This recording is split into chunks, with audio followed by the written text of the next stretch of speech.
Welcome to LDLA। Last lecture हमने light reflection complete कर दिया है for chapter number 10। Chapter number 10 का लास्ट पार्ट जो है वो है रिफ्रैक्शन। आज हम रिफ्रैक्शन और उससे रिलेटेड कुछ पॉइंट्स डिस्कस करने वाले हैं। रिफ्रैक्शन अगर नॉर्मल लैंग्वेज में कहे तो bending of light. Bending. When a light ray enters from one transparent medium to another transparent medium, at the point of separating two media, they gets deviated from its original direction. कोई रे original direction में जो travel कर रहा है वो travelling जो है वो डायरेक्शन थोड़ी सी चेंज होती है when it gets entered from one transparent medium to another transparent medium. It is happening due to the different velocities by light rays in a different medium. Light rays की अलग अलग medium में अलग अलग velocity होती है। Velocity और speed we can say they can travel with a different speed in a different medium. और अलग अलग स्पीड से ट्रैवलिंग की वजह से जब वो एक मीडियम से दूसरे मीडियम में जाते हैं तब at the point of separating two media, मतलब जहां पर दो मीडियम सेपरेट हो रहे हैं वहां से वो लाइट रेज जो है वो अपनी डायरेक्शन थोड़ी बहुत चेंज करेंगे due to the change in their speeds. The phenomena of changing the direction while travelling from one transparent medium to another transparent medium is known as refraction of light.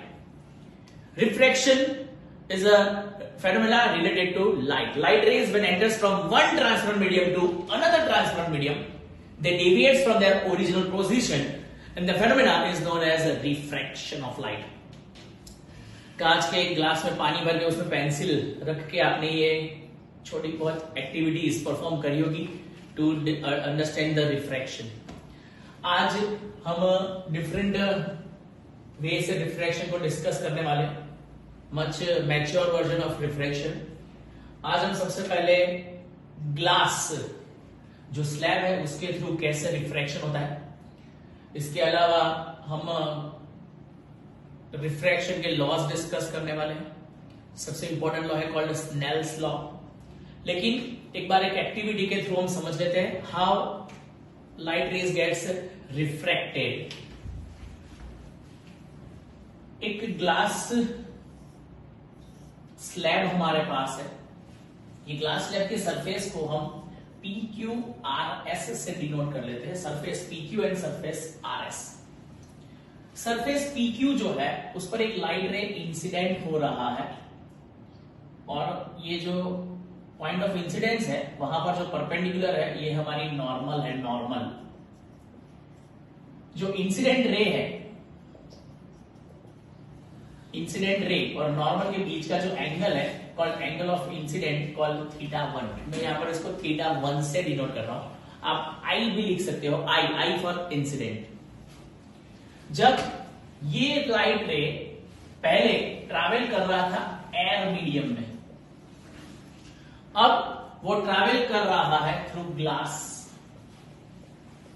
Now it is travelling from air to glass. Air एक rare medium होता है compare to glass. Glass थोड़ा सा dense होता है glass air की comparison. So अब ये लाइट रे एंटर हो रहा है from air to glass.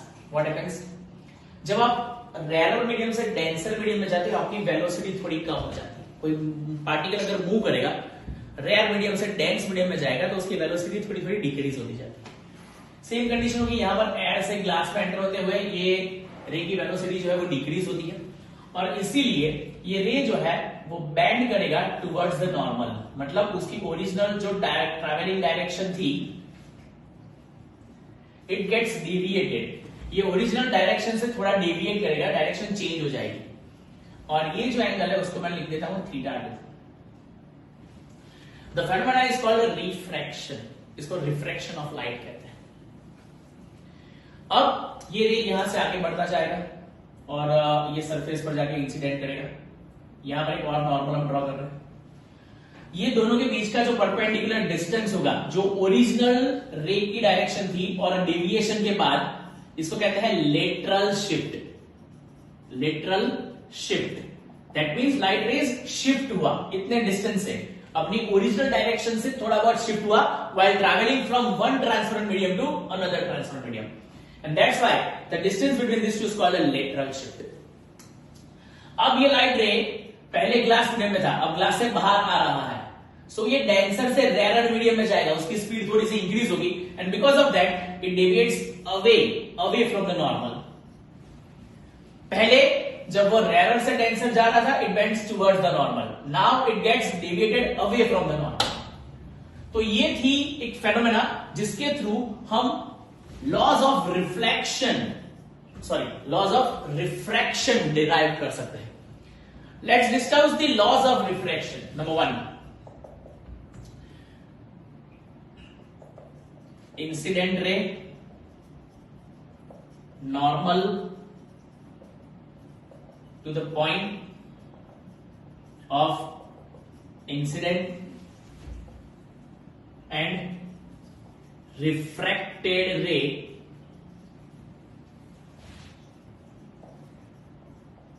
should lie in same plane. Number 2, when a ray of light enters from rarer to denser, air to glass, rarer medium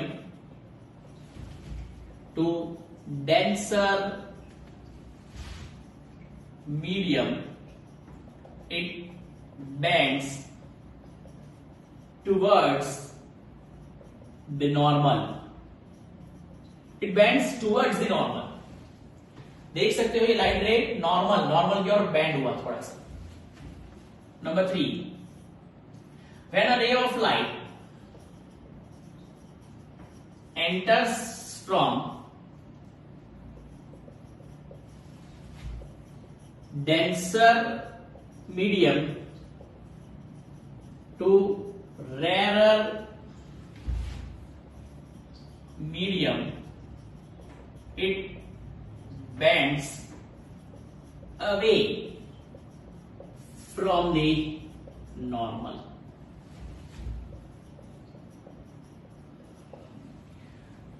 ये जो incident angle था और ये जो है वो रिफ्लेक्टेड एंगल है. चौथा जो लॉ है called Snell's law. According to him that sine of angle of incidence and sine of angle of refraction, the ratio of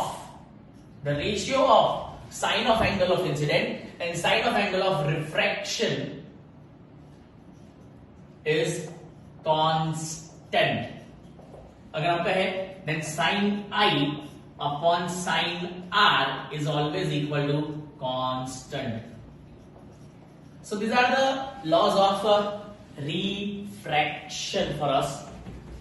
Laws of refraction that we have completed along with the Snell's law. फटाफट इसको copy कर लिया जाए. Then we'll discuss refractive index.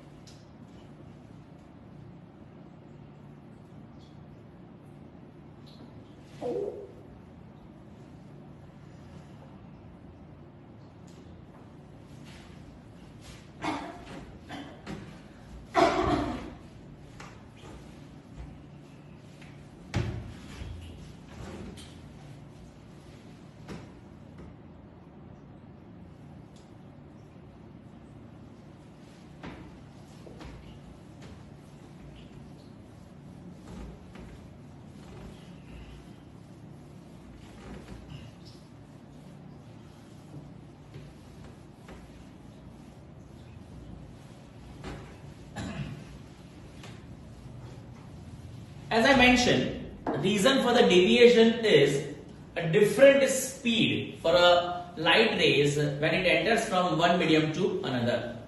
जब light रे एक medium से दूसरी मीडियम में एंटर करता है तो उसकी स्पीड अलग अलग होती है, और डिफरेंट स्पीड से जब वो अलग अलग मीडियम में ट्रैवल करता है तो उसी की वजह से it gets deviated while entering from one medium to another. कोई भी मीडियम की लाइट रे को डेविएट करने की जो टेंडेंसी है या कैपेसिटी है उसको उससे कहते हैं refractive index. What is refractive index? The capacity of a medium to deviate the light passing through it is called its refractive index. Refractive index जो है वो दो कैटेगरी में क्लासिफाई है, absolute refractive index and relative refractive index. जब कोई भी medium का refractive index in comparison of a vacuum derive किया जाता है that is called absolute refractive index. और अगर दो मीडियम के बीच में कंपैरिजन की जाती है that is known as relative refractive index. Refractive index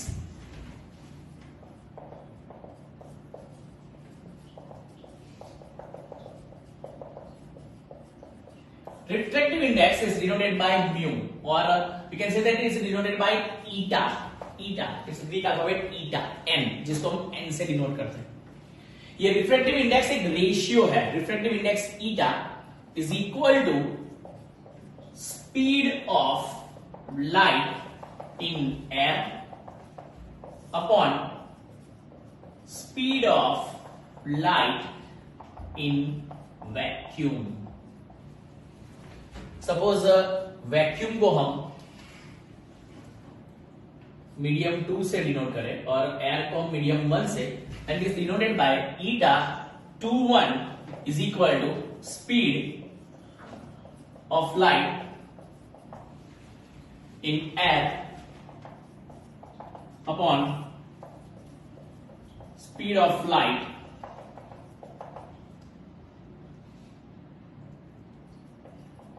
in vacuum। Similarly, आप relative refractive index भी derive कर सकते हो। Basically, refractive index is unitless because it's a ratio of speed। तो ऊपर नीचे यूनिट कैंसिल हो जाएगा, so refractive index it's a unitless। अगर मैं दो मीडियम की बात करूं तो refractive index of medium 1 with respect of a medium 2, then eta 21 और eta 12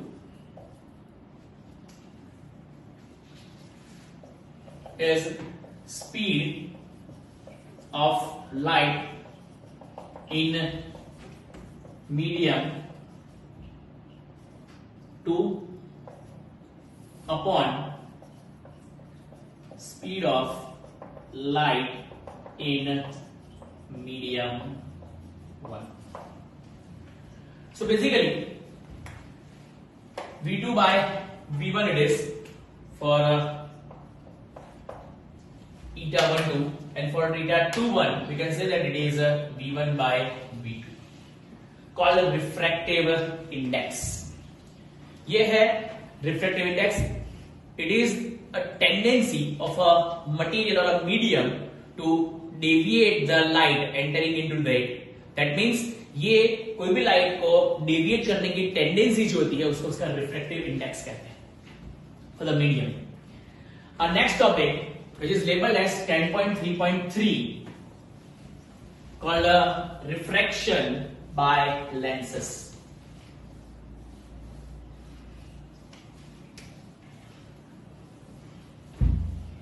जैसे हमने मिरर के केस में रिफ्लेक्शन देखा था, मिरर्स में से रिफ्लेक्शन होता है, वैसे ही लेंसेस फॉर द रिफ्रैक्शन के लिए लेंस का इस्तेमाल होता है। Label S 10.3.3 topic is refraction by lenses. जैसे दो टाइप के मिरर हमने डिस्कस किए थे, कॉनकेव एंड कॉन्वेक्स, वैसे ही दो टाइप के लेंस भी हैं। Two lenses we are having.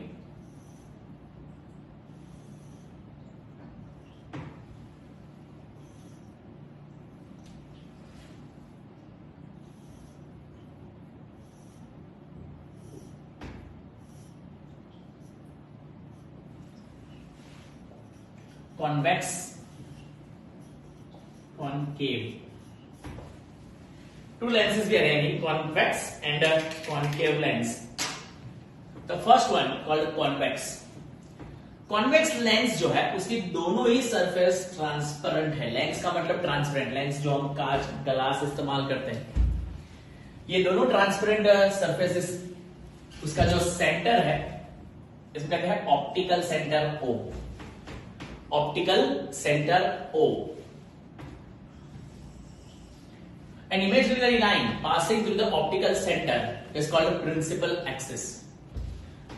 यहां पर भी ऑप्टिकल सेंटर होगा, ये प्रिंसिपल एक्सिस। लेंस के लिए दोनों ही सरफेस रिफ्लेक्टिंग सरफेस है, इसलिए लेंस की दोनों ही साइड पर आपको सेंटर ऑफ कर्वेचर भी मिल जाएगा और फोकस भी मिल जाएगा। इसलिए इसको F और इसको C से, F1 और इसको C1। C1 is also known as 2F1। 2F1 वजह है ये सेंटर से डबल डिस्टेंस पर होता है, फोकस से डबल डिस्टेंस पर होता है, इसलिए इसको 2F1 डिस्कस करते हैं। जो अपोजिट साइड है उसमें भी फोकस होगा, second surface is also reflecting, तो इसको F2 और इसको 2F2 से डिनोट किया जाता है। इसको C1 के बदले हम बेसिकली 2F1 ही लिखेंगे हमेशा फॉर लेंसेस। ये है कॉन्वेक्स लेंस, ये है कॉनकेव लेंस। कॉन्वेक्स लेंस के अंदर अगर कोई रे इंसिडेंट हुआ which is parallel to the principal axis, तो after refraction it will pass through focus from other side, and that's why this lens is called converging lens, because it performs converging operation. Converging ये lens की बात करूं तो यहां पर जो rays parallel to the principal axis है वो रिफ्रैक्शन के बाद डाइवर्ज होते हैं, and that's why it is called divergent lens, because it performs the operation of divergence. Rays को फैला देता है, कन्वर्ज नहीं करता है। So convex lens is a converging lens while convex is a diverging lens. ये स्फेरिकल लेंसेज हमारे पास है। क्लास लग के बाद दो टाइप के लेंस हम डिस्कस करने वाले, and image form by this lenses called a converging lens called convex, and the second one is called a diverging lens or divergent lens called a convex lens, sorry concave lens। दोनों ही image ध्यान रखे, दोनों ही surface reflective surface है, ये convex है और ये concave है। यहां पर कहीं पर भी ग्लास की तरह कोई कलर्ड सरफेस होती नहीं है, दोनों ट्रांसपेरेंट सरफेसेस रहती है। Now will discuss the images formed by this lenses. ये लेंसेज जो इमेज फॉर्म होती है वो डिस्कस करने वाला है, लेकिन इमेज फॉर्म बाय लेंसेज से पहले कुछ गोल्डन रूल्स इसके बारे में हम डिस्कस कर लेते हैं।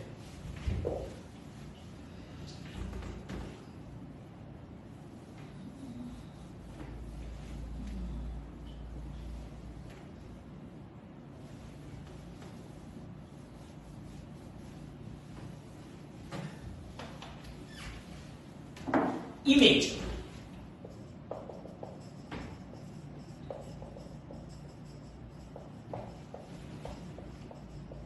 image formed by lenses.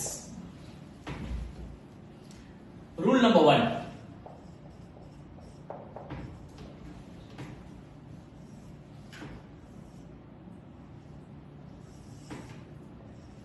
Focus F1, double distance पर 2F1, opposite side पर I'll put F2 and double distance पर it is 2F2. Rule number 1. A ray parallel to the principal axis after refraction will pass through focus.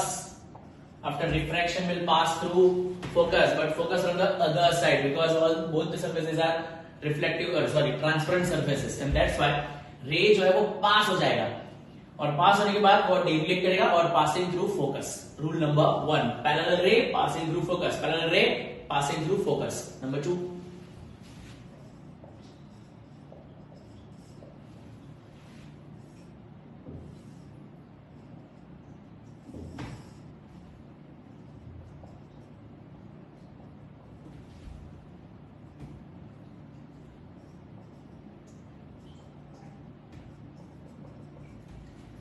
रे passing through focus, अगर कोई रे पहले से ही focus में पास हो रहा है, after refraction will become parallel. After refraction will become parallel. Mirror के जैसे ही कुछ रूल्स है। रे विच is parallel after refraction passes through focus. A ray passes through focus after refraction become parallel. Third one, rule 3.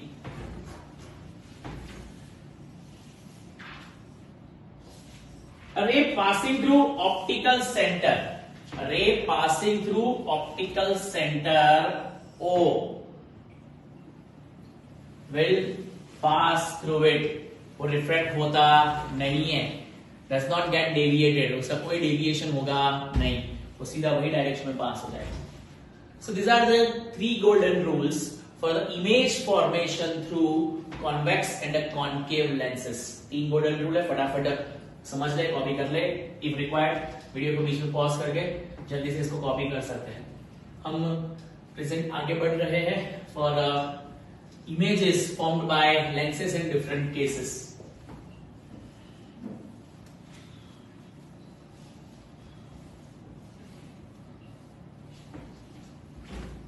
जैसे हमने mirror के different case की image formation discuss किए हुए हैं, will discuss image formed by lenses, जिसमें सबसे पहले हम कॉन्वेक्स लेंस का इस्तेमाल करके इमेज फॉर्मेशन डिस्कस करने वाले हैं.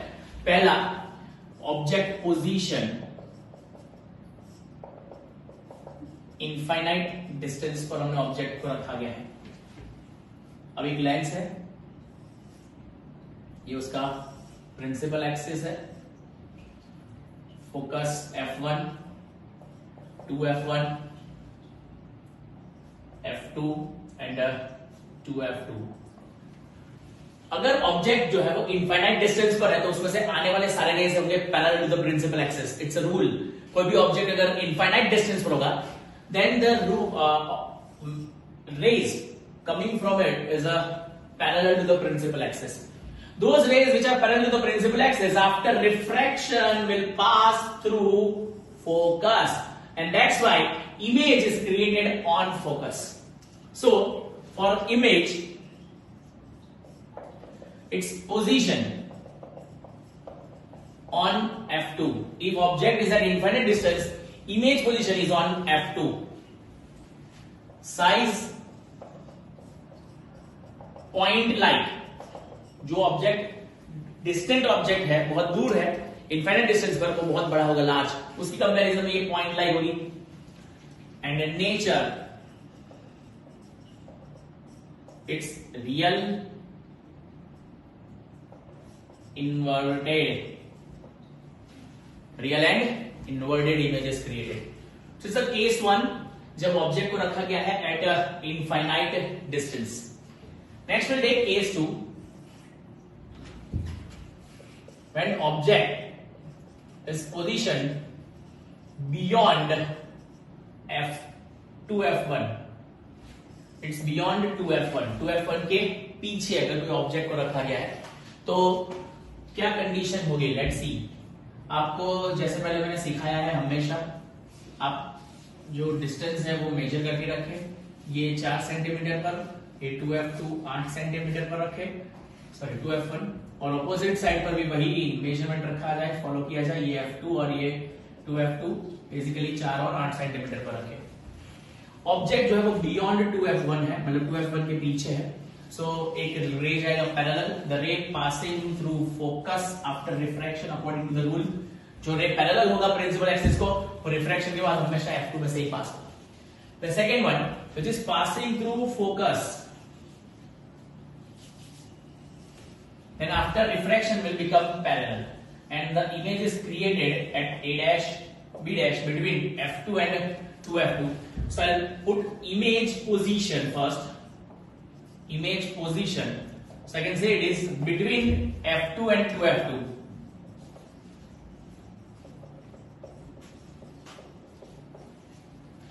Then size, generally it is smaller than the object or diminished, we can say.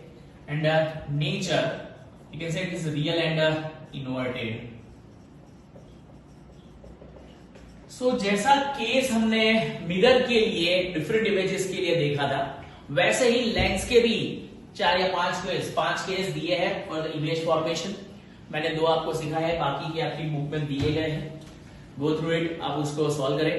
Even हमारी नोट्स में भी दिए गए हैं ये सारे केसेस, तो बाकी के केस जो है वो अपने आप डू इट योरसेल्फ के तौर पर आप कर सकते हैं। जैसे हमने कॉन्वेक्स मिरर के लिए ये इमेज फॉर्मेशन सीखा है, वैसे कॉन्केव मिरर के भी 2 इमेज फॉर्मेशन है, मेरे ख्याल से वो आप कैपेबल हो। So image formed by the lens and it's रे डायग्राम जो है, ये टॉपिक हमने यहाँ पर अभी कन्वर्ट और कंप्लीट कर लिए है। Next we have sign convention. लेकिन साइन कन्वेंशन जो है वो हम यही लेक्चर का जो सेकंड पार्ट है LDL 8 का पार्ट 2 उसमें रिज्यूम करेंगे। चैप्टर के एंड में सारे चैप्टर के न्यूमेरिकल एक साथ आपको सिखा देंगे अलग से लेक्चर लेके। Not to worry for the numerical, पहले उसकी थियरीज जो है उसको फोकस करें। न्यूमेरिकल्स के लिए एक अलग से लेक्चर लेके सारे न्यूमेरिकल्स आपको समझा दिए जाएंगे। So stay tuned for LDL 8 part 2।